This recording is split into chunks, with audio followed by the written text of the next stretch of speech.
Is live now. Welcome everybody. First meetup that we've had of the MEAN in 2016. So I appreciate having you all with us. So this is starting our third year of the Northern Virginia MEAN group. First year we did a lot of talks similar to what we're doing tonight.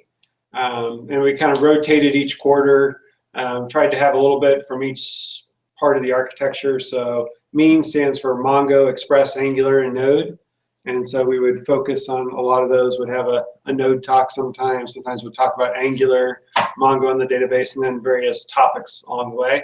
And then last year we worked through the year more of in a working group format where we were trying to build an end-to-end application, mobile application.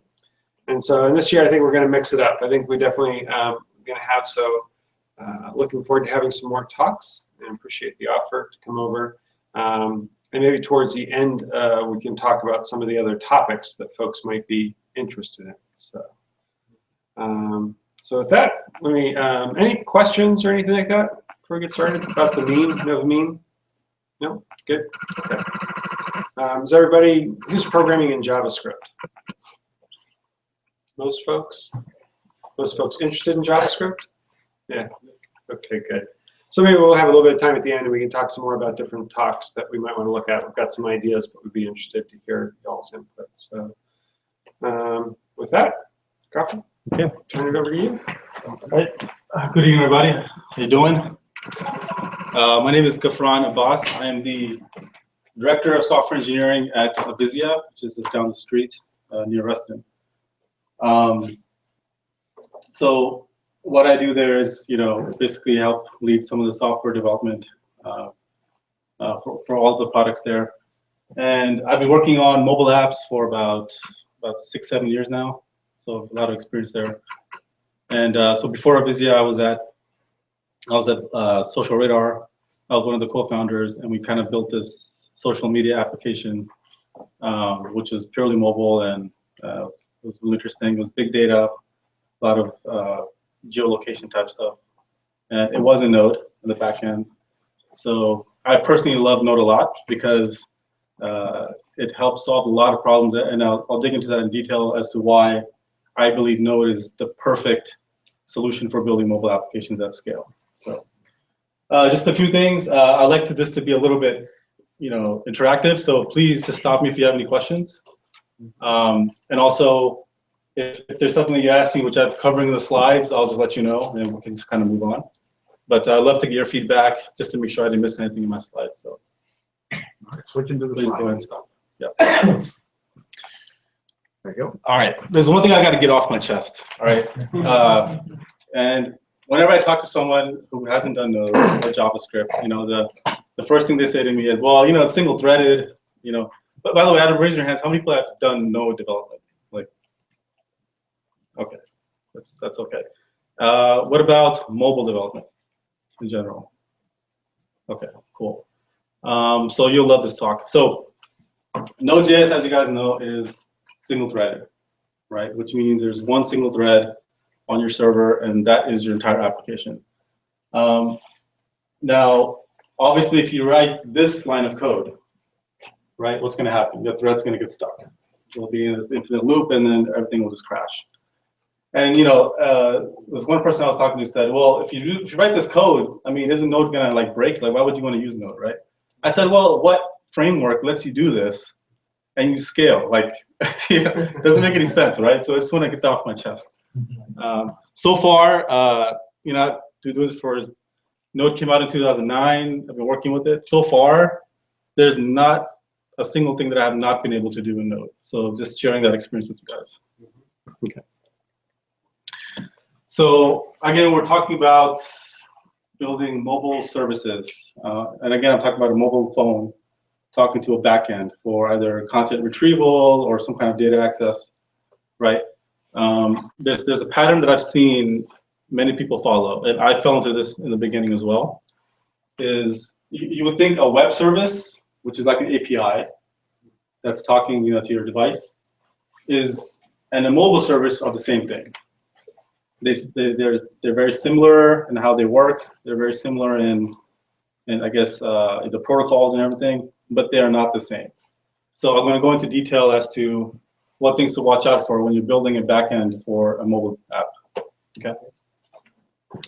So one very common, I guess, architecture is this, right? You have your web browser hitting a web server, and then you have a database, right? So you have a website, and someone comes along and says, hey, you should probably build an app. That would be awesome for your website.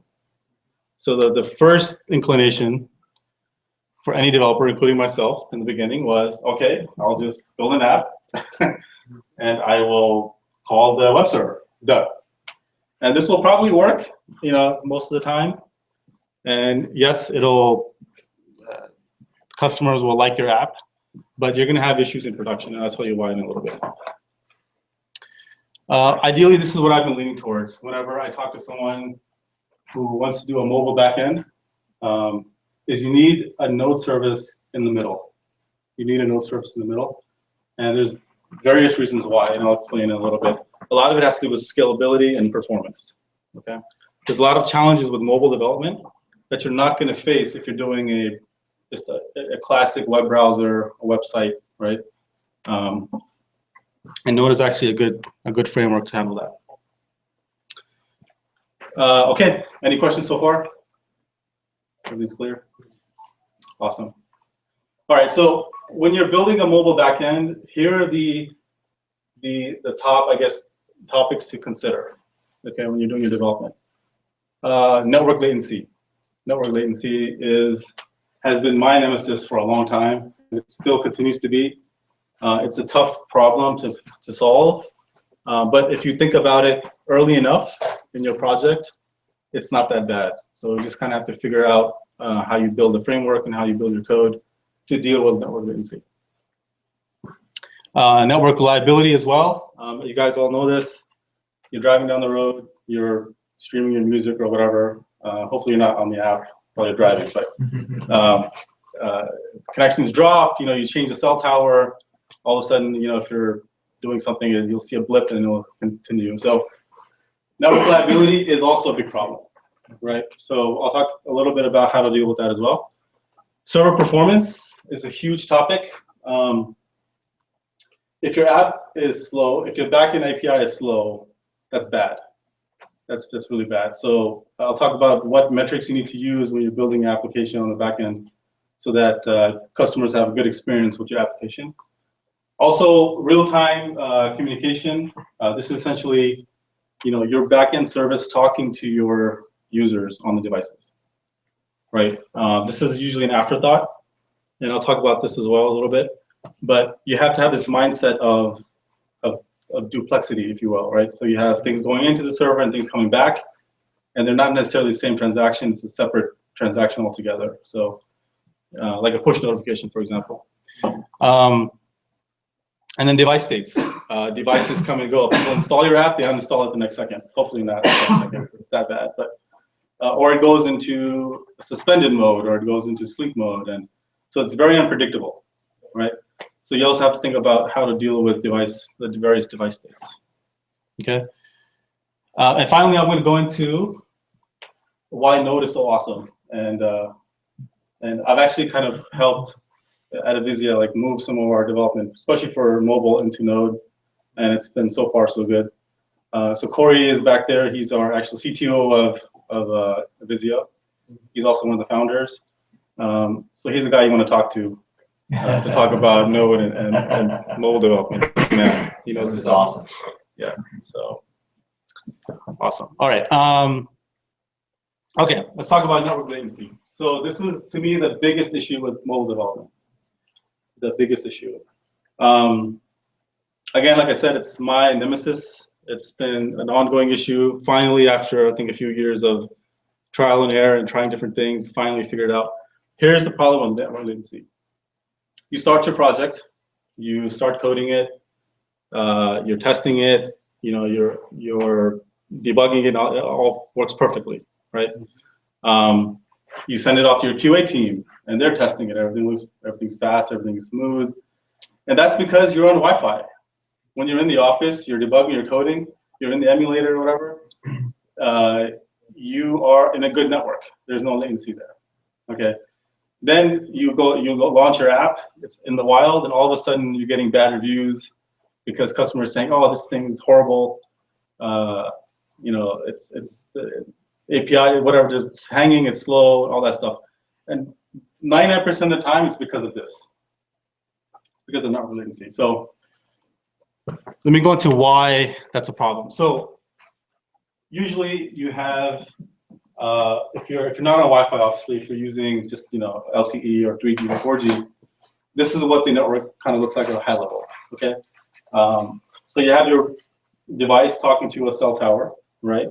And then you have your radio network controller. So what this guy does essentially takes the traffic, the packets from your device, and it says, okay, I'm gonna go ahead and transfer that over to these guys, which are kind of the gateway between the cell towers and the internet. Okay, so at a high level, what does that mean? It means there's more stuff that your data has to go through in order to get to your server. That's all that means. And of course, because it's a radio, very unpredictable. Very unpredictable. I could be standing here and I'll get a certain bandwidth. I can literally be standing over there and get a totally different experience, right? So this is the primary reason for that. And latency causes jitter. It's one of the main reasons for jitter. So what is jitter? On a normal stream of packets coming in, right, through the internet, you'll see something that looks like this. You'll get a packet, and then you'll see a fixed time interval between them. The stream is coming in, everything's awesome. As soon as you switch off of Wi-Fi into a mobile signal, the packets will come like this, because you'll have some packets come in, some are dropping, so you see a little silence there, and then you see another packet, and then it's totally unpredictable. So this has big consequences on the user experience and also on the back end. Okay, so how does latency affect server performance? This is an interesting problem. When I was at Social Radar, we actually built our first our API. It actually had Blackboard as well. We built the API in .NET. Actually, in Blackboard, we did in Java, but and we had this problem where when we were out in the cell, we were stress testing with bad network connections, and we run out of threads on the server, and we were kind of scratching our heads for a while trying to figure out what's going on, and finally we were able to figure out. So let me walk you through what happens when you have high latency on the network. So your browser makes a call, HTTP request. So let's say google.com. You go to google.com. There's a 100 millisecond time of latency just from the cell tower to the radio control network, and then through all the other stuff, and then back to Google. So just from the browser to the server, 100 milliseconds. All right. So your server gets the request. It takes about 1 millisecond to kind of read the request and all that stuff. And then it runs your code and says, okay, I'm going to go to the database, right? And I'm going to run a query.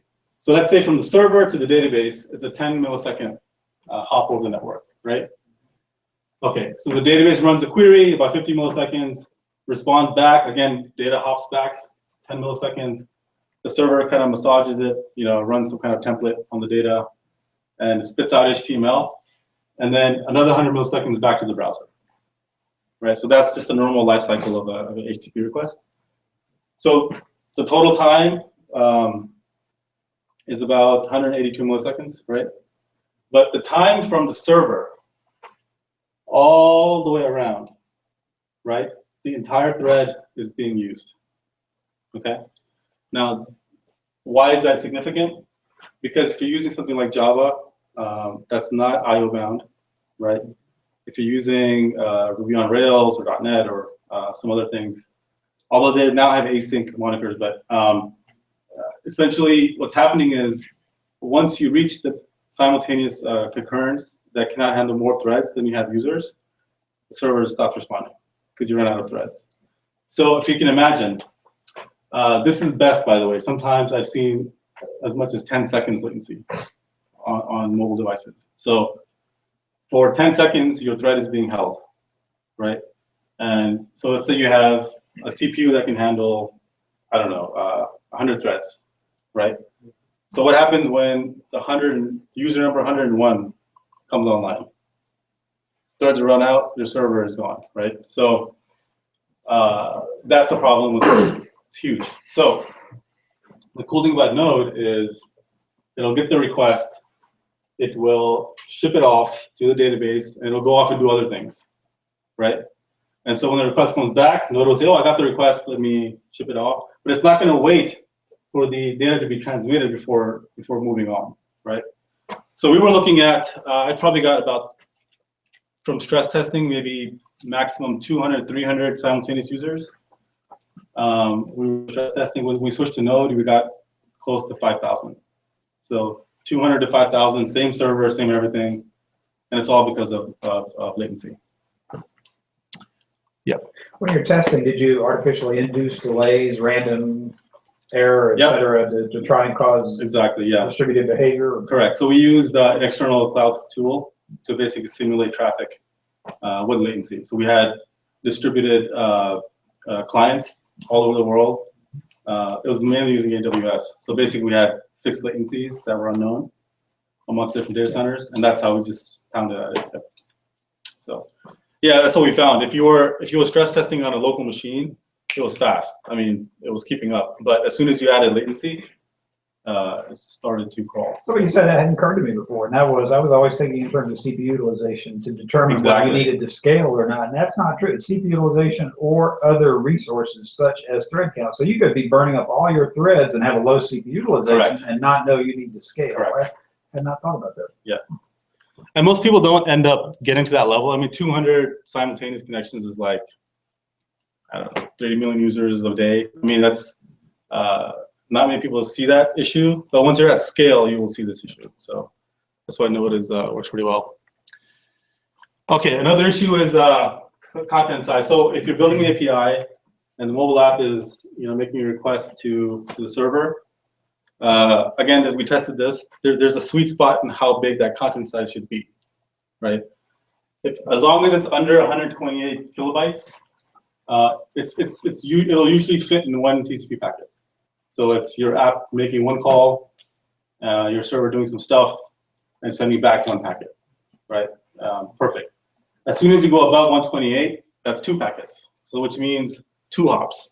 So that literally doubles your response time. So we tried different numbers. Again, we tried different latencies, and we found that this was the number 2 that we found had the best performance. So, and actually it was interesting because you could have 1 byte of data versus 128 kilobytes of data, same performance, same latency, because it's still 1 packet, right? It has to go through the cell towers and all that. So we'll keep that in mind. Okay, limit number of requests. This one's big. So you cannot have a chatty interface when you're building a mobile app. It's a big no-no. So for example, this is even kind of goes with using Angular, I think, on a Safari browser, for example. If you're building an app that has a ton of requests being made, keep in mind, right? Each one is going to add latency, right? And of course, if you're doing something that's caching it, that'll help. But if you're making a request to the server and it's doing 3 or 4 or 5, 6 requests, that's bad. You'll see the user will experience slowness on the app. So you want to limit that. So bundle up functionality together, or send one big response? Yeah, good question. Yeah, so you can batch the requests up, or you can use like more client-side type of development. So for example, Angular is perfect for this, right? So you can have one big download and then have just API calls to your server. That's the perfect solution. But at the same time, if you build your API, don't make it too chatty, right? So try to do as much as possible with one request. So okay, so dealing with latency. The number 1 rule that I feel with dealing with latency is is don't run from it. I guess, you know, kind of embrace it or hug it, I guess. It's not going to go away. It's just the reality of mobile development, right? So you have to just assume that it's going to be a problem, right? This is a mistake I personally made when I started off mobile development. Yeah, I know it's going to be slow, but it's just network, right? No, because it affects user experience, so it's really important you think about it. Try to use local cache content as much as possible, right? So if you're using like Angular or Ionic Framework, for example, it's perfect for that. And let users do other things while service is being called. So don't block the UI when you're making a call to the service, right? For anything, because even if you're just saving some small piece of data, you don't care about the result. Make it async inside the app. Don't block the UI. Okay, you know, show progress bar or, you know, do some other stuff. And finally, let the users know the internet sucks. And what that really just means is you've probably seen a lot of the apps, Facebook, you know, Spotify, whatever. If you're on a choppy network, it'll give you a little bar on top. So that's kind of lets the user know that there's a problem with the internet, and they're not going to give you a bad review, you know, and say this app is slow. Do you ever try to operate in any kind of degraded mode where you something you don't do, or so it looks bad? Yeah, so the best way to really work, I found, is if you're developing the app, is to keep your emulator on bad network. So within iOS and Android, there's a way to fake a bad connection. Work with that like all the time. Don't ever switch off of that. So that'll force you to kind of think about the experience of latency and the bad connection, right? That's I think a good way to deal with it. Because a lot of it is just UI. A lot of it's just kind of, you know, giving feedback to the user and letting them know what's happening. That's probably 80% of it. Okay, batch requests. So a good question you asked. So this is something we also done before.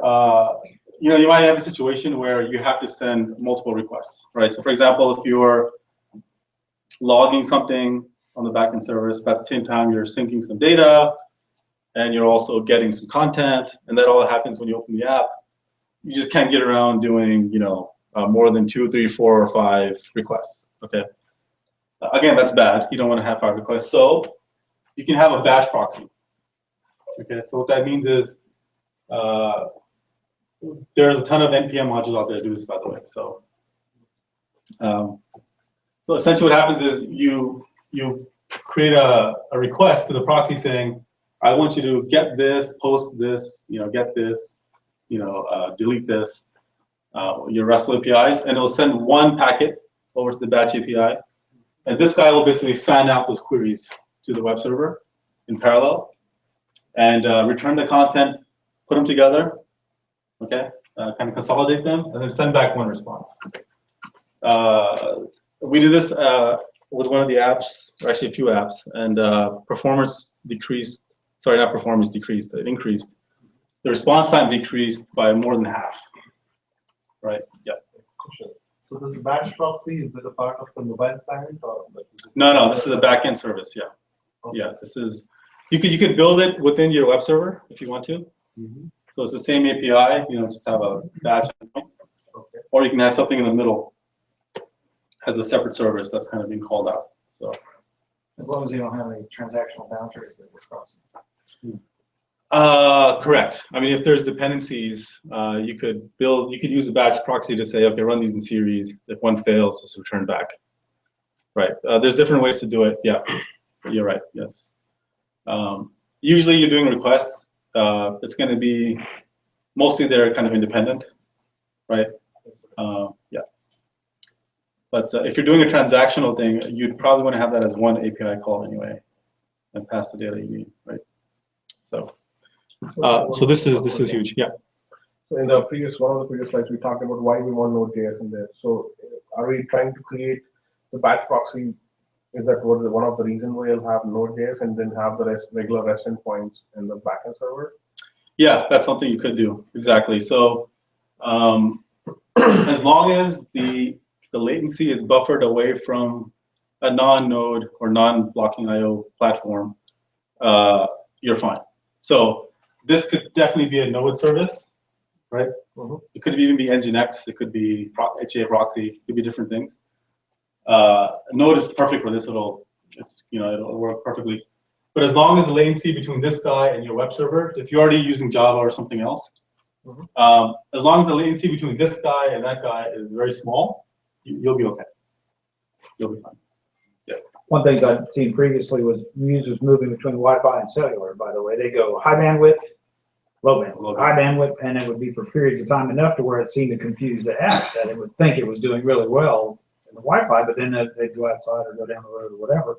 They drop back to a sudden reduced amount. That's why it's that degraded mode in terms of the services you offer. Yeah. Would you reduce some of those services, like, for example, Yes. lesser resolution media or something like that? Yeah, it's a good question. Very good question. Yes, depends on what app you're building. If it's streaming like, perishable content, like audio or video or something like that, then yes, you would have to do some network detection there. And then if you're doing a video stream, for example, you would have to degrade the video quality, right? Or the audio quality. So there's this constant detection of what's my bandwidth right now, and what should I do to my app to handle that. And it's a good question because it's not just the network, it's battery. Apple will actually tell you, hey, by the way, you're using a lot of CPU, you better hold back, right? Or they'll just shut you down. So they give you a warning and they give you a few seconds to lower the CPU, and then same with battery, right? So, yep. Okay, network reliability, again, it's kind of also a big issue. Like you said, packets are dropping left and right, connections are dropping. So, it's interesting. I saw an article a few days ago. They're talking about 5G network coming out, which is supposedly like 300 times faster than LTE, and that's mind-blowing. So there's definitely a lot of bandwidth being for mobile. That's awesome. But latency and reliability is still a problem. You can increase the pipeline, but it's still not reliable. You still latency. So that I haven't seen improve. So that's something to keep in mind. There's a difference, right, between latency and reliability. Where Yes. latency, Yeah. right, latency, it's slow. Your calls are going to succeed at some point. Correct. Whereas reliability, you might be doing your insert into this database, well, whatever the API says, and that may fail. That may not come back, not inform the user, or so you have to deal with that separately, right? Correct. That's a perfect point. So latency, yes. High latency doesn't mean it failed. It's just slow. It's waiting, right? The thread's being held. Bad connection literally is a connection is dropping. So you're making this request. It's not done, but the network just says, "Boop, I'm ending this thing," right? And you get a failure. Good question. That's exactly what it is. It's a failure. It's just bad connections, right, on the internet. So again, coming back to it, stop complaining about it, right? So again, embrace it. So how do you embrace unreliable networks, right? So you have drop packets. Again, that's part of that. Connections are going to drop. Just keep that in mind, and you build your app based on that assumption, right? Again, you use the emulator, you simulate a bad network connection. That's how you should be developing constantly to make sure you handle every case. Okay, so how do you deal with it? Make network retries first-class citizen. Okay, there's a really good talk done by Uber. They talk about this actually. Their whole end-to-end architecture is based off of this concept of retrying, right? Because they're Uber, as you know, you're 100% mobile. Like it's you're getting bad choppy networks. So the way they built it is they said, look, if this thing fails, just keep trying, right? And so they built the backend to be able to kind of retry things without causing issues, right? So there's some challenges with that, but I think if you're building something that's going to have, that requires high quality and high scalability, you kind of have to think about that up front. You have to, because it's a major architecture change if you try to introduce retryability late in the game, right? You might have to rewrite the whole thing. So keep that in mind. Yeah, retry only. Okay, so make network retries first factor. But what I also mean by that is within your app itself, right? You know that, let's say that every single call is going to fail at some point. So just have this queuing mechanism inside the app itself where it tries to retry every single call you're making, right? For retrievals. Yes. For updates. Even updates. Like if you know, for example, we're doing a tweet, let's say on Twitter, you post, you say send, right? Don't rely on the send event of the user to be the only reason you're sending out the packet, right? So queue that up somewhere within the app and just tell the user, yeah, I got it, I'm good. Okay, I'll send it off eventually. Fails, it fails. You know, I'm in the airplane. It's on airplane mode. There's no connection. As soon as you get off the airplane, it's queued up, right? And it'll eventually send the packet out.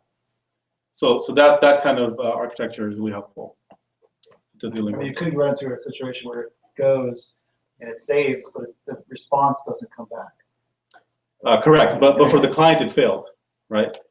Right, because you never got the 200. Right, the client sends it again, and then you're adding a second tweet. Well, that's where the retriability comes in, right?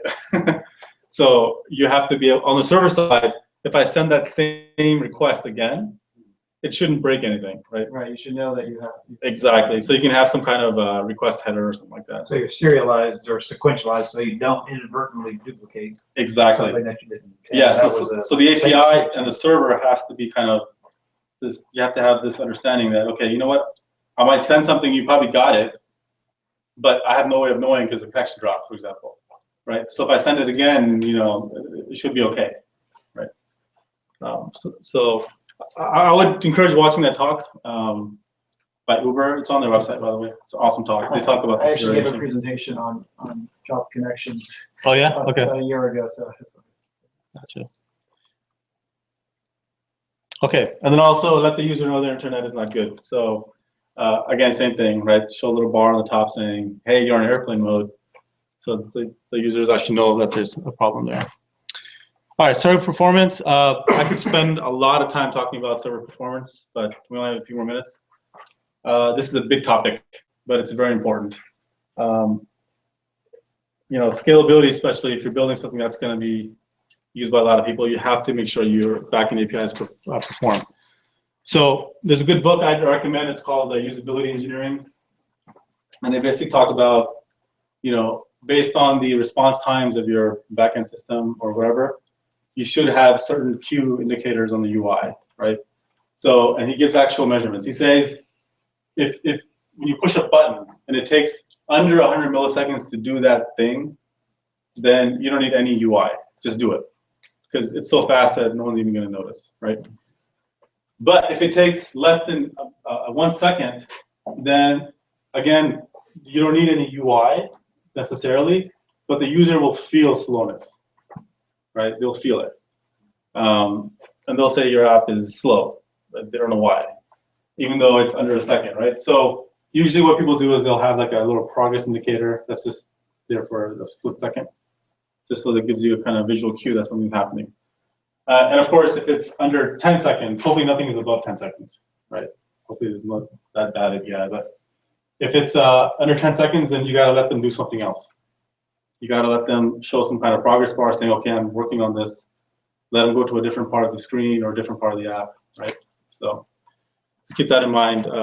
Do you adjust your mobile app based on the the bandwidth currently, and then you'll know, because I'm in 3G, I know this may take longer, and I'll do something different. Do you do that? Or can you do that? Like, because you don't know, 10 seconds, you don't, in mobile, you don't know, right? Because, Exactly, yes, so correct. how do you know? Yeah, so usually what you would do is there's usually a buffer time where if you make a network connection, right? If you're on Wi-Fi, it'll be really fast. It'll be like 100 milliseconds, whatever. But as soon as it's 100 milliseconds passes, then you show some cue on the UI saying, okay, I'm downloading something. Hold on, right? And hopefully it's good enough, right? But if you know for a fact that something's gonna take 10 seconds, you have to build that into your UI. You have to accommodate that. For example, if you use Facebook, you pull down to refresh, right? They have a nice little animation now. A lot of people do that now, right? Little spinning arrows type thing. That's a very good indication that, hey, I'm doing something. Just hold on. And that might take 10 seconds even, right? As long as you're showing something and it's not blocking the user, then it'll be a good UI Can you experience. tell the band, like, can you tell from the phone that I'm getting a poor connection, and so I'll adjust my UI accordingly? There is, yes, there is, yeah. So there's a network availability framework for iOS that's built in. You just call a function, it'll tell you how good the connection is. And then you can also modify that. But again, it's not always the connection, right? The performance could be your server, right? If your server is taking 5 seconds for every API call, I mean, that's not good, right? By detecting something and interpreting it as a cancel, meaning that you're doing something that's taking a long time and the user gets tired of waiting. Yeah, something else, you have the ability to cancel it, or the fact that they've done something, you just kind of drop whatever it was on the floor. Yeah, very good point. It depends on kind of what you're doing in the app, right? If you're doing some kind of like upload a file, and obviously that'll take many seconds, right? So you got to have a cancel there. If you're refreshing it, you got to be able to cancel it. So it all depends on the UI and the gesture you're doing. Yeah. So okay. So this is something that's really important and near and dear to my heart. Is when you're working with developers, you have to have a metric or a bar for performance. Because if you don't, things go crazy. So what I usually like to do is say to all my developers, hey, if you're building an API, you have to have a 100 millisecond response time or less.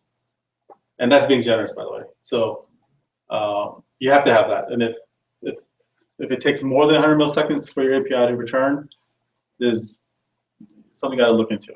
There's no reason why I should be doing that. So if you could do things like, queuing, or if it's a process you can run in the background, do that. But you got to return the response back to mobile developers, especially. Sorry, mobile apps. So having a good response time is very important. Server throughput. Please do not hold off on load tests. Never do that. Load test as soon as you can. Test your code early on for load. Because the last thing you want is working hard on an app and you push it out there and all of a sudden, 25 people download your app and your app crashes because you can test your load test your app for 25 people, right? So so it's good to know these problems early on. So, and there's a lot of stuff out there that lets you do load tests, so there shouldn't be too much of an issue. Also scalability. Golden rule. This one I think is, out of all the books you read about high scale architecture and all that stuff, this is what kind of sticks to me the most, right? If you're building a backend system, and not just for mobile, for anything, right? This is the golden rule that will help you know if you'll scale. So if you're going into a new company and you're saying, hey, I need you to help me scale, you ask them this question.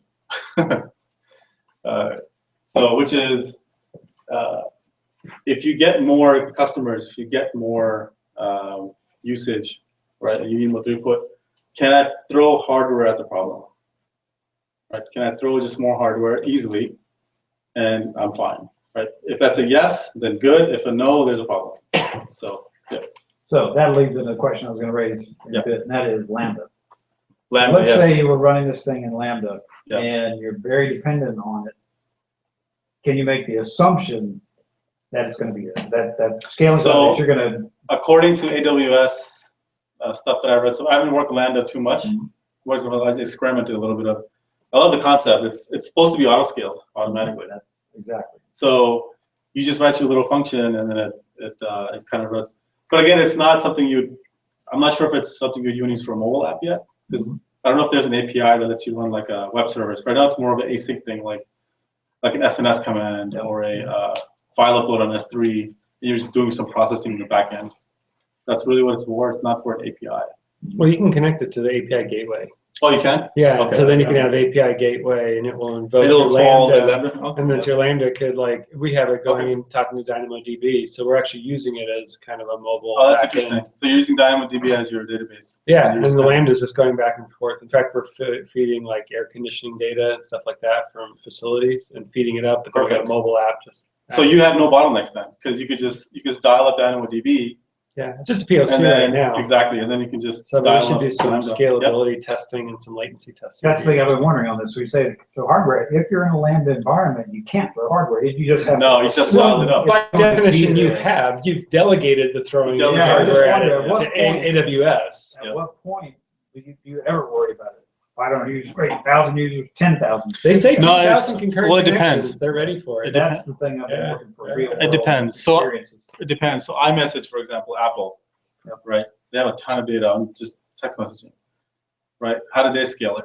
They have 80,000 database servers, and they just keep adding more, right? So that's like an ideal, use case of this golden rule. So just an example, like, but usually it's bottlenecks, not just web servers, also database and other things. So definitely come to me after the talk, and we can discuss if you have any questions about A that. lot of people mention, when they talk about Node and the scalability of Node, the way the comparison of maybe the complexity of writing applications in Node or finding developers to write Node versus just throwing more hardware at the problem, right? Throwing more hardware, more threads, so you don't have the problem that you talked about before. Yeah. So that's usually that comes up in the discussion on when to use Node or when not to use Node. Because people say, well, if there's potentially more complexity in Node, versus you could do it in a easier language, easier whatever architecture, and scale up. And that leads to the next thing is better to write easily understandable, maintainable code than highly elegant code that takes 6 months to learn and get a new guy on the step. I'd rather throw new hardware at it and have somebody right out of school maintain it than be locked into somebody that you. Yeah, I mean, to be honest, when Node compared to, I mean, there's a papers on eBay, the engineering team, and Groupon and Netflix. Node actually outperformed a lot of the other frameworks, and not because the frameworks are bad. It's just because, again, it's this latency thing, right? It's non-blocking I/O. So yeah, you're 100% It right. always does. Yeah. It's just you'll hear a lot of people say, well, you could scale up multiple web servers, or Ruby on Rails servers. Exactly. Well, I mean, that again, if you're using Ruby, you can scale up more web servers and you're fine. Right. But does your database scale up? Right? How do you scale your database as you get more users, right?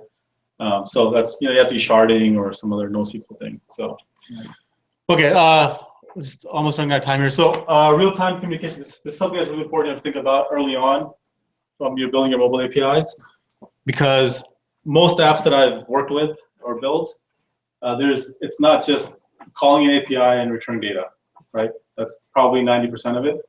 There's a lot of async communication happening, right? The server is talking to the app is talking to the server, and then there's other stuff happening. So you have to have something that sends out push notifications, right, to your device. You have to have also, while the app is open, a real-time connection to the backend service. So again, Node is beautiful for that. It's built for long polling or WebSockets. It's at home, if you will. We're dealing with that kind of stuff. So at Avizia, for example, we have many products that require real-time communication, and we're using Node for that. So it works out pretty well. Scales beautifully. All right. Yeah. So message bus, again, this is kind of tied into this concept of real-time communication with your app.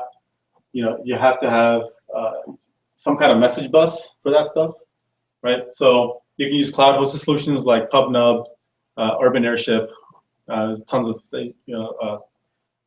services available for you, and also PubSub as well. There's a ton of Pushy is one really good service you could use, and you also have to build some device manager, because when someone signs up or downloads your app to sign up, you have to have that on the server somewhere, because you have to store the push token and you have to store the device ID and all that stuff. So you have to maintain that state. It's not like a browser where there's a cookie and that's it. You actually have to keep a database of all those things, right? And device state. Again, you have to, when you're building the API, you have to think about what are the use cases for each of these states.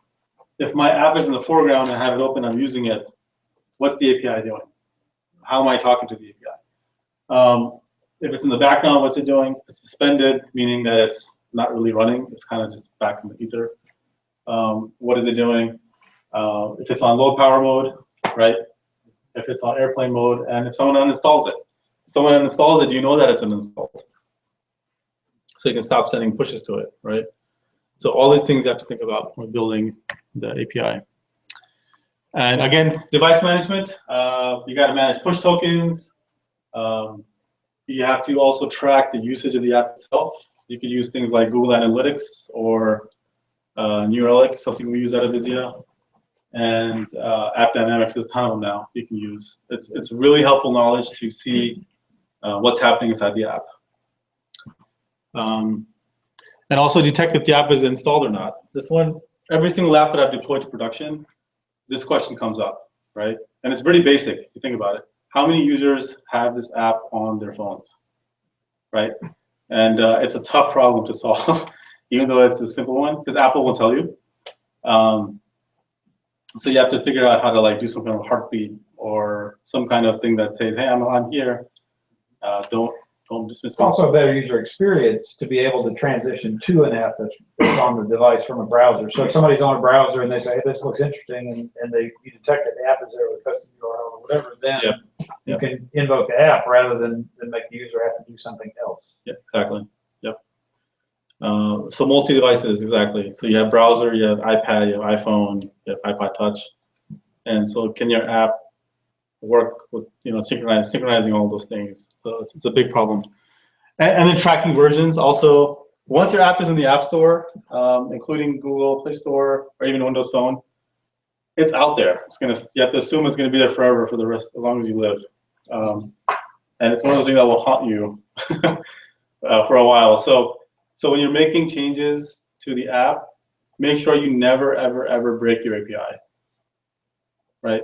Do another version of your API, never change it, and write unit tests and integration tests before you deploy to make sure that it works. Otherwise, you'll have customers that will not be happy. I mean, for example, Avizia, for example, we have something that's used by physicians for patient care, right? So we have an idea of what version they're using, but for us at Avizia, there's zero tolerance for failure on the mobile device. Zero tolerance. So we actually work extra hard to make sure that every release we do is rock solid and backward compatible. So this is a small example. Battery challenges as well. I think you highlighted this one. Apple will scale down your app CPU and usage if the battery is low. And if you're making too many API calls, believe it or not, it kills the battery. Because every time you make a call, it has to spin up the radio. There's like a 12-second warm-up time. And then when you stop the HTTP request, there's another 12-second warm-up. So try to minimize the calls to the backend service. Okay. All right. Why is Node so awesome?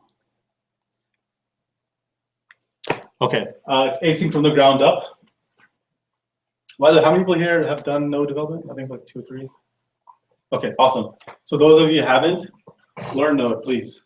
And then come talk to me if you want to. It's awesome. When we switch to Node, we never look back. It's just really good. It's async from the ground up, which means it's impossible to write bad code. Well, not impossible. I would say that. It's not impossible. Sorry. It's a little bit tougher because it forces you to think in async.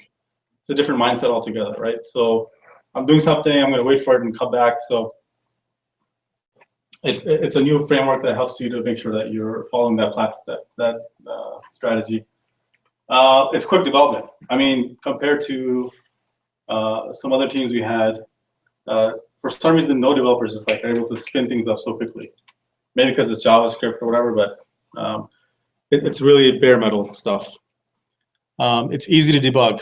I have yet to find a platform that is as easy to debug in production, keynote there, production, as Node. So if you disagree with me, please come to me after the talk, and you'll have a hard time convincing me, but but I'd love to hear about it. And that's actually one of the reasons why Go, by the way, have you heard of Go? Google Go. It's like a lot of people switching from Node to Go these days. I like Go as well. The only reason I don't like Go is their debugging is horrible. You have to use GCM, which is like command line, and who's going to do that, right?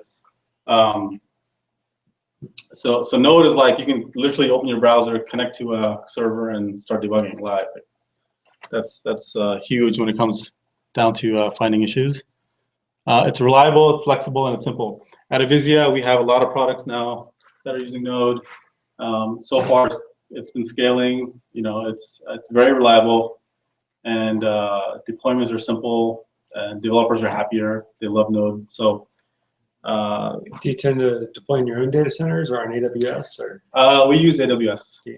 Yep, we use AWS, and it's all automated. So we're using Circle CI for a lot of our continuous integration and Ansible.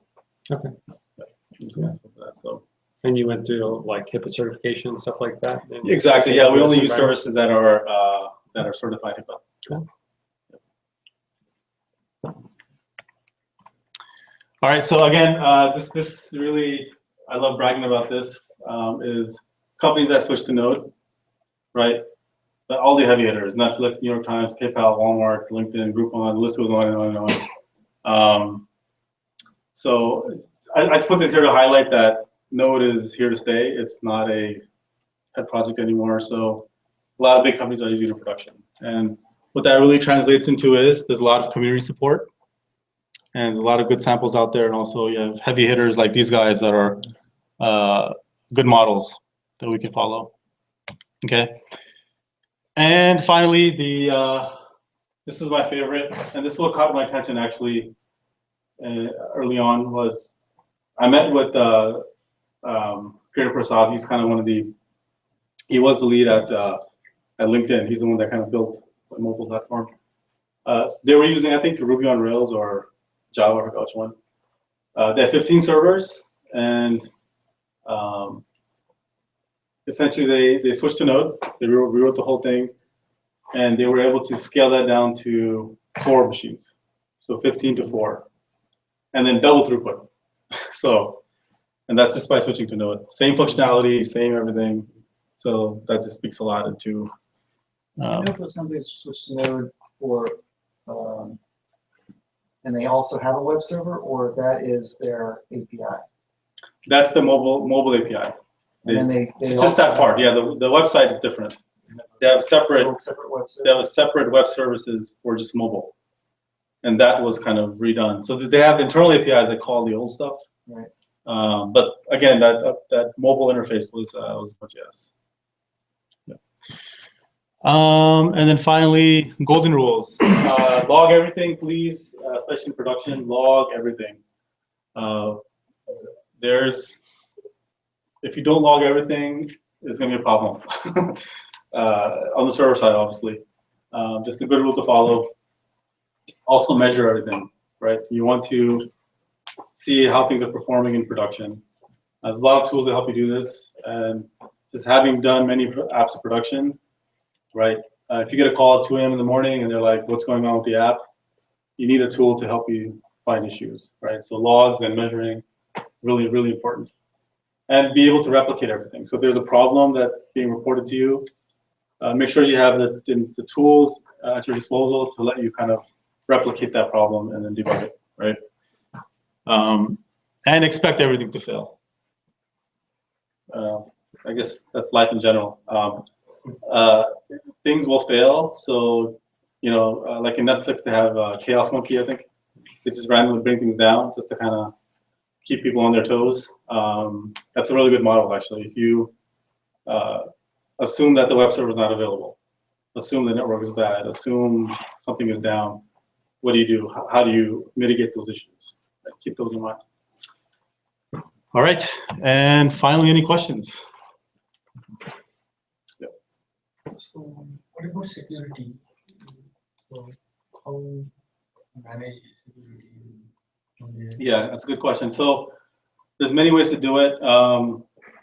So, a mobile API is not like a website, right? Where you log in and you set like an auth cookie, and then that's kind of your token, right? Can't do that. There's no cookies in mobile.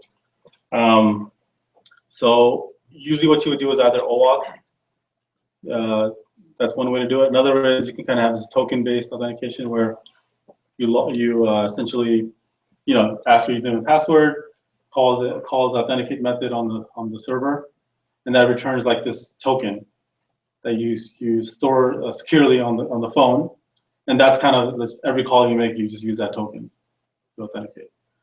Of course, it has to be HTTPS. I mean, obviously, you don't want it to have to be clear text, and you expire that token after X, X minutes or whatever. So you log back in or you refresh the token, right? So like not only authentication, so node-based access. So how difficult it is in node.js? So for mobile specific or just in general? General. Yeah, so you could use something called Passport.js for Node. That is basically gives you a good starting point for authentication and authorization, right? So so that is like separate API. It's a module for Node, yeah. Module for so yeah, for Express actually. Node Yeah. also has a module. Yeah, exactly. So it'll say, hey, here's this user, he wants to access his URL, right? So you can kind of define which roles have access to that URL, and it'll handle that for you. Or you can hand crank it. It's up to you. You're definitely a little bit of a lower level than you are with a Java or .NET environment. Yeah, it's definitely it's bare metal. Yeah. Yeah. But there's some good modules that'll help accelerate. Yeah, absolutely.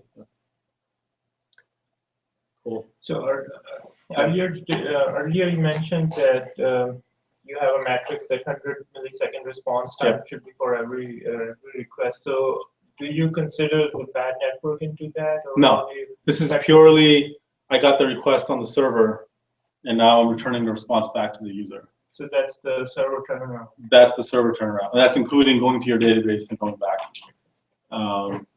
And so far, like, I think developers are in general really smart people, because we're like nerdy, that's what we do. So they'll figure it out. If you just give them a number saying, look, I want you meet this metric, they'll figure out how to meet it.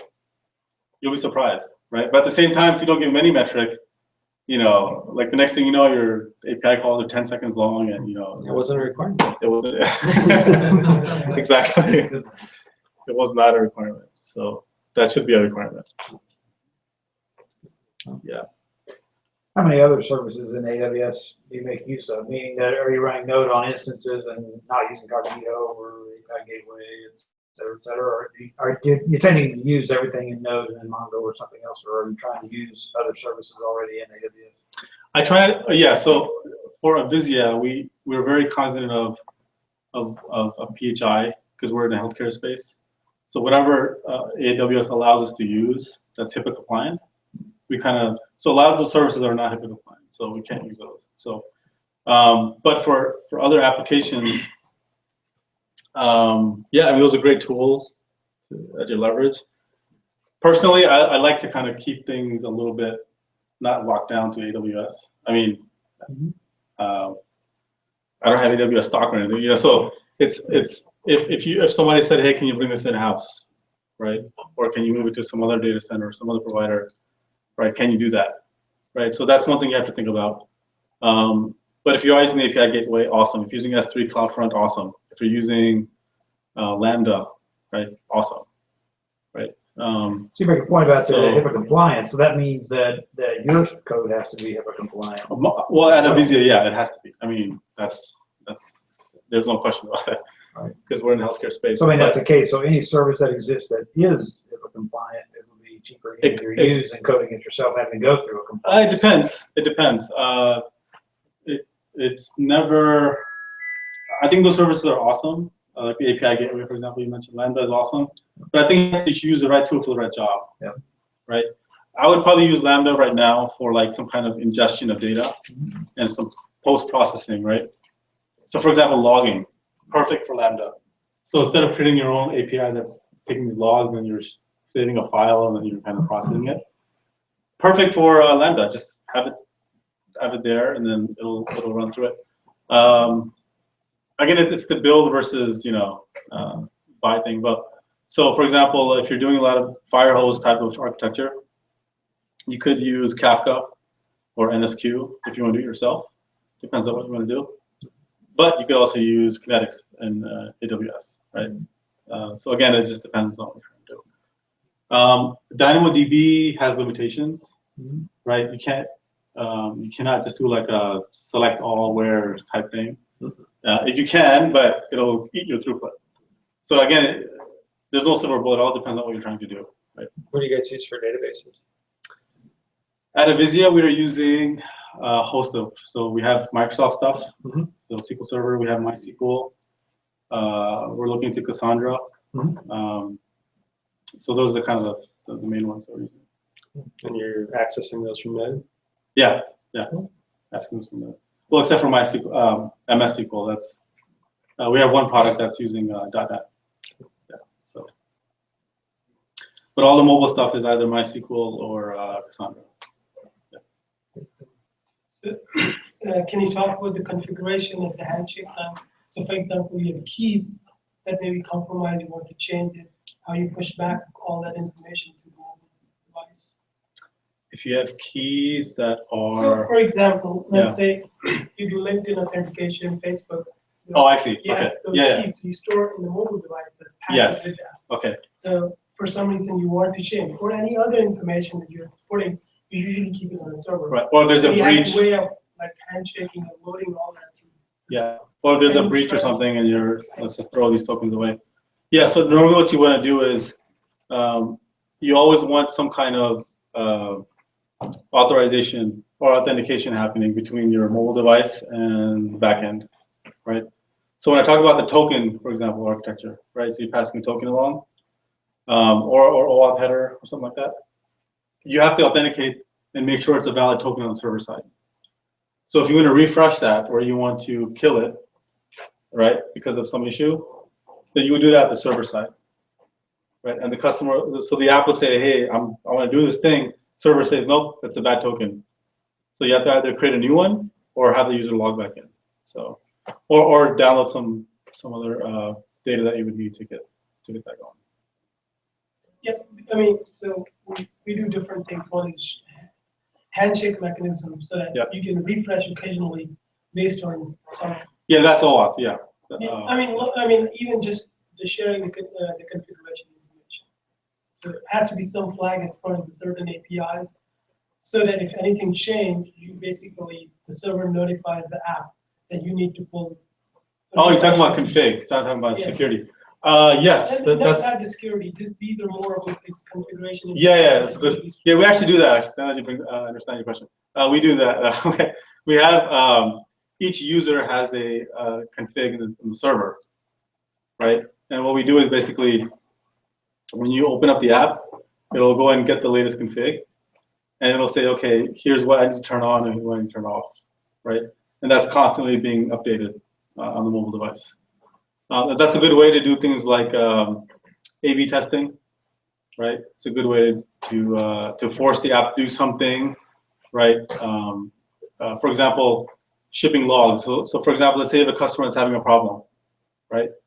So one thing you could do is on their config, have a flag that says verbose mode or logging, I want more data about that. So once the app downloads that config, it'll start shipping the logs to the server.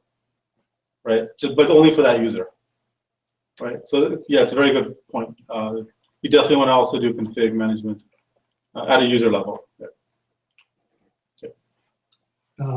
How do you scale Node across multiple servers, or do you do multiple instances of Node on a server and you also have multiple servers? Yeah, that's a great question. Yes and yes. So Node is again single-threaded, which means it'll run on one single CPU. So what you want to do is bound, if you're using Linux, Windows, I'm not sure how to do that, but for Windows, you can run this process on this CPU, nothing else.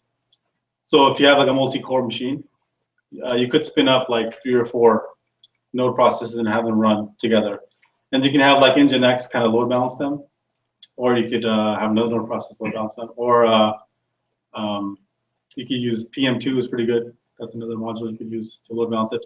And then at the same time, you would also have those same things on other servers and their load balance, right? But to do that, your app has to be stateless, right? It has to be stateless. So you gotta have some shared memory or shared database that's kind of allowing you to load balance that data. So, and another way to do it is also, so Uber also came out with this framework called Ring Pop. Right. And it's actually stateful scalability, which is really interesting how they thought about that. So the idea there is there's essentially a server, there's no load balancing. It's all, any server gets a request, it routes to a different machine based on a hashing algorithm, right? And that's how they scale it out. So there's many ways to do it. But the key thing again is, can you throw hardware at it? That's your litmus test. Just a quick follow-up. Yeah. You had a diagram where you separated, you had a node service and a web service. Yes. Yeah. Is the reason for that because you don't want to maintain sessions on your node server and you want to try to just keep it as stateless as possible? Or You talking about the one where I had two, the very first slide? where you have an app Second, second, third can you build up? Can you build that right there? Yeah, this one. Oh, this one. Yeah, yeah. No. So the use case I was trying to show here is that if you already have a web server that's running on some other technology, right? You would want to do this. So I guess maybe in my case, I'm building both an app and a website. Yeah. So I'm trying to debate, do I have just the same node I would do the same. server, I would do the same application even. You could have the same node app handle both types of exactly. You could have that Node app, that Express application. Right, that's what I'm doing now, but I wasn't Be sure that that's be the right way. exactly. It all depends on the endpoint, right? So you could have endpoints for the browser, Right. and you have endpoints for the mobile app. Just the API. Same exact process, right? So I'm using the Express session module, just kind of maintain session. But I Yeah, don't you know can't if do that's that for mobile though, right? Because mobile doesn't have cookies. So Right. For mobile, I'll do OAuth I know. Yeah, exactly. Everything is module stored. But is using Express going to have any effect on performance or anything? no, Express is battle tested. I mean, Express session. No, as long as you can isolate by endpoint, Okay, yeah. right? Yeah. Exactly, of what's using session or what's not. So you would only use that for the stuff that's on the browser side. On the API, it would be a separate routes. Yeah. Yeah, I mean that's the cool thing with Node is you can have a web server, API server, socket connection, socket IO, all that stuff in one. It was too easy, that's why I'm. I know that's in like a week, So yeah. Sometimes you're just like, I can't believe I just did this in like 3 days, right? Yeah, I guess one of those things where if you just try it and play with it, you'll fall in love with it. I mean, I guarantee you that. So I get to meet someone who said, "Oh, Node is not good. I don't like it." Yeah. Do you have any recommendations for any open source projects where you can get your hands dirty for Node? Like even examples. Anything you can think of right now. The best thing to do, I would say, is there's a Udemy course. There's a lot of Udemy courses that actually go through building Node projects from scratch. That to me, I think is probably the best way to learn it. Because you just have to figure out like the Node way of doing things. That's the hard part of the thing, right? Because like I said, everything's async. So your mindset is totally different, right? It's not like run this line of code, run this line of code. It's more like run this line of code and wait, right? Check for errors, right? Run this next line of code, wait, check for errors. So there's ways to, so you probably heard something called callback hell, right? That's something that people kind of yell and scream about. I don't think it's a big deal. I think it's just part of Node. But if you don't like callback hell, you can use like promises. So Bluebird is the one I use, or that we use. There's a website, callbackhell.com, that actually goes through. Yeah. Well, now in ES6, it's just there. Well, exactly, yeah. So generators is that, I don't like generators, by the way. I think it's a hack between true async and callback hell. But I think ES7 is supposed to have true async now. So Yeah. Node School and Pluralsight are two other sites that we like. Besides Udemy, Udemy's good too. Yeah. The hard part about Node is not Node, it's the async, it's the callback. It's the callback. Well, not just JavaScript. Right. And it's JavaScript. It's just JavaScript. Yeah, it's Yes, JavaScript. fine. 86, yeah. Yeah. Cool. Excellent. Awesome.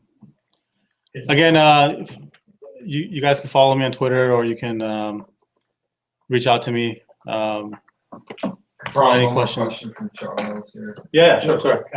Angular versus server-side templates for rendering HTML. Very good Not question. really Node. Very good question. That's a tough one. Depends. I think if you're Let's say you had to build something like Twitter. definitely, I would use either Angular or React or something like that for Twitter. It all depends on. So depends on what you're doing. Again, if it's a consumer thing, has to be fast, has to be snappy. It's a no-brainer. I would definitely use some kind of heavy client-side stuff. But if it's like enterprise app, 5 people using it, and it has to be cheap and easy to maintain. Deadlines. Just keep it simple and use server-side rendering, because that's the quickest and easiest. Because if you have a front end like Angular, you have to figure out page routing. You got to figure out history. You got to figure out HTML5 compatibility and browser compatibility and responsiveness and all that stuff. So it tends to be a little heavy on that side. So if you're okay with that, then I would say you do it. I usually think of Angular and even React, some of the frameworks, is giving you an MVC within the client. Yeah. And so since you've got essentially services in the client, you can start to do a lot more in the client. And so you don't have to make these round trips to the server. And that's what gives you a lot of responsiveness. And I think that's when it's worthwhile, when that's going to benefit you. Thank you. Awesome. All right, well, thank you very much. Again, if you guys can reach out to me for any questions. If anyone wants to stick around for a little bit at the end, we can mingle. You can ask some more questions. Thank you very much for coming out. Yep. I'm going to be going back and looking at our apps and re-looking for our latency and make sure we're scaling and see if everybody's coding to the 100 millisecond one as well too. Yes. So Don't tell them I said that, by the way. no, it's cool. It came down high. It was decreed. This is the way it should be. So that's awesome. So before we break, just wanted to take about 5 minutes and get some input and your thoughts on talks for the rest of the year. So we've got a couple things that are percolating, but I'll go through a couple lists. I'd be interested to hear if you all have other ideas that would be interesting. And then we'll do just a real quick, we'll run through one more time and do a show of hands and kind of say which would be the most interesting topics to do. So it'd be kind of interesting. Some of the things we're talking about, Angular 2 is going to be a big deal. And if you haven't heard about Angular 2, just wait until between now and NGConf, which is May 6th. And there's going to be a steady drumbeat in the blogosphere. And so we're pretty interested in it and the simplification it's going to offer. I think it is going to be a new type of framework. Not that we're opposed to React. I mean, frankly, here at Missouri, we just got to learn one thing really well first. And so we chose to learn Angular really first. But we like to learn as many different open source technologies as possible. So Angular 2, NGConf coming up in May. If anybody's interested, we're actually thinking about having an event here where we'd watch some of that in real time. Ionic 2, the guys there have been doing a lot. So if you're using mobile apps and you want to build mobile apps using Angular, Ionic 2 is pretty awesome. They just came out with a video blog about 40 minutes a couple days ago. That's pretty easy to find. And not only talks about why they're excited about it, but what Angular 2, rewrote navigation, a bunch of stuff like that. That's pretty interesting. So AWS topics that we'd be interested in. We did do some stuff with Lambda, using some of the lighter sides of AWS services. We're doing MongoDB, and then just other topics, like would folks be interested in digging into NPM and saying, hey, what are the top 10 NPM or top 50, different modules that people are using, whether they're client side or server side, just talking through, like it's great having different guest speakers talk, and they mention a few, but it'd be interesting to maybe, I've thought, to just run through those because you always pick up. We've got a group here that's going through and learning ES6 in depth and just kind of going through that. So learning things like promises generators, how to run that in different environments where they run. That could be a topic. We're doing a lot of D3. Another one's DCJS, which gives you the ability to do almost some business analytics in the browser. It's kind of cool. OpenID OAuth and how that works, and actually seeing some of that would be interesting. And then, so kind of tied to NPM is just different JavaScript frameworks or build environments. So things like Gulp, Grunt, Lodash, Webpack, which is coming out as a new way of doing things, and digging into those. So other things I didn't mention that, you know, if you're going to come out to a talk, things that happen to do end-to-end JavaScript that you'd be interested in. What didn't I mention that you all think or have been thinking about? TypeScript. TypeScript. Ah, excellent. All right. What else? One thing I'm interested in, correct data model with Mongoose. Okay, cool. So I put that into the Mongo, and maybe they'd make that as the specific Mongoose and dig into that data modeling. I think that would be a excellent. Cool. And maybe a best practices session of different integration Integration. and best practices in general for scalability. Scale. Okay. Cool. Cool. Anything else? It's a good list. Well, it's not, you know, we can put out more stuff online, but just, yeah. So I'm going to run through the topic one more time. Raise your hand. You can vote for as many as you want to. No rules. So folks would be interested in Angular 2. Cool. Ionic 2. Okay. A few less. NGConf. Anybody interested in getting together for an NGConf event where we kind of watch some of it? Just a couple. Oh, a few. Okay. Lambda and other JavaScript-related AWS technologies. A few. Okay. MongoDB, Mongoose, persistence from Node. Okay, cool. Hardcore developers raising their hands. Scalability best practices or development best practices and just a best practices focus. Okay, that one definitely has got some interest. NPM, or specifically just going through what are top modules or even build environments, things like Gulp, Grunt, Lodash, Webpack, other just, you know, what are the NPM modules that we really like to use? Couple, okay. ES6, anybody want to deep dive into ES6 and how to really write JavaScript code really well? That's fascinating. Okay, all right. Well, we'll have a private book club here. So for a few of you, maybe we'll have to break out. What about D3, DCJS, graphing a little bit? So there's a couple others. So maybe what I'll do with those is I see some good talks. There's a guy from in Roslyn, one of the government agencies, did a great job on DCJS. So maybe I'll post that, and I'll just post those. Authentication, OpenID, OAuth2, Passport, Incognito. Okay, a few. I think that would be kind of interesting. TypeScript.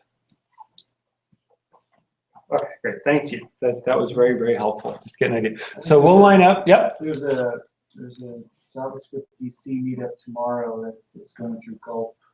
Okay. I don't know if you could pull the slides or whatever. Yeah, definitely. I'll find it and at least put it out to, because Yeah. we got like 600 and some people subscribed. So I'll at least look for it and let other people know. Thank you. We'll try and remember to do that tonight. Yeah, we just moved from Grunt to Gulp. We're doing that and then getting ready for Webpack and what that's like, which actually is fewer trips to the server because it will bundle a lot of stuff up for you. So very good. All right. Very good. Anything else? Anybody else want to announce anything else like that? The DCJS? All right. Well, thank you guys very much for coming out tonight. It was good to see you. And I'd love to see some more of you back next month. Thank you.